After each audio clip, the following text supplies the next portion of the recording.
सजग नागरिक टाइम्सच्या बातम्या व ऑफरची माहिती मिळवण्यासाठी सबस्क्राइब करा व नोटिफिकेशनसाठी बेल आयकॉनला क्लिक करा।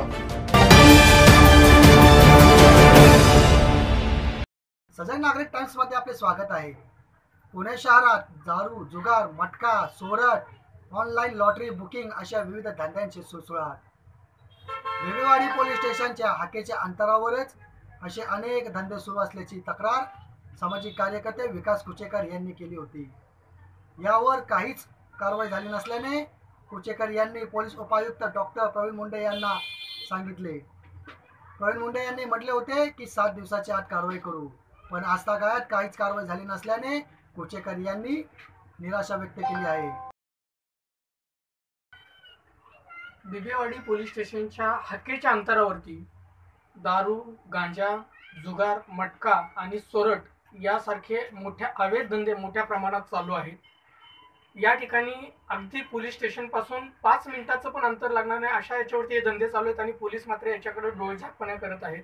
या संदर्भातली आम्ही माहिती अधिकारात माहिती मागवली असता पोलीस बेबीवाडी पोलीस स्टेशन किंवा परिमंडळ क्षेत्र 2च्या अंतर्गत कुठल्याही प्रकारचे अवैध धंदे चालू नाहीत अशा स्वरूपाची माहिती देण्यात आली।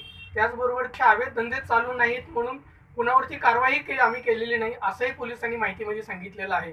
मात्र या ठिकाणी पोलीस स्टेशनच्या अगदी हाकेच्या अंतरावरती या अवैध धंद्याचा मोठ्या प्रमाणात सुळसुळाट चालू असताना पोलीस याच्याकडे कारवाई करत नाहीत म्हणून आम्ही या ठिकाणचे रेकॉर्डिंग केल्या आणि हे रेकॉर्डिंग माननीय राज्याचे पोलीस महासंचालक सतीश माथुर साहेब यांना आम्ही त्या पाठवल्या। त्याचबरोबर ती ऑनलाईन पोर्टलवरती आपल्या सरकारवरती आम्ही त्याची तक्रार दाखल केली।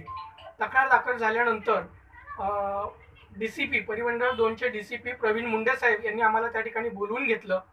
बोलून घेऊन आमच्याकडनं जे व्हिडिओ रेकॉर्डिंग आम्ही केलेले होते जे एव्हिडन्स आम्ही त्यांना ते दिले आणि market yard police station, Swargate police station, Sahakarnagar police station या अंतर्गत चालणाऱ्या सगळ्या अवैध धंद्याचं रेकॉर्डिंग आम्ही प्रवीण मुंडे साहेबांना दिलेलं आहे आणि त्यांनी आम्हाला आश्वासन सांगितलं होतं की आम्ही याच्यावरती त्वरित कारवाई करू म्हणून, पण अद्यापर्यंत आणखी कुठलीही कारवाई झालेली नाही।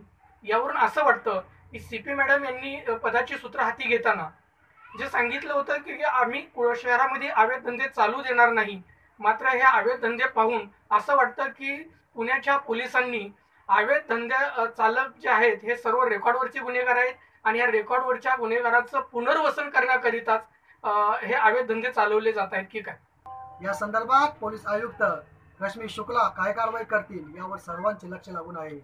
पाहत रहा मझर खान सोबत सजग नागरिक टाइम्स। सजग नागरिक टाइम्सच्या बातम्या व ऑफरची माहिती मिळवण्यासाठी सबस्क्राइब करा व नोटिफिकेशनसाठी बेल आयकॉनला क्लिक करा।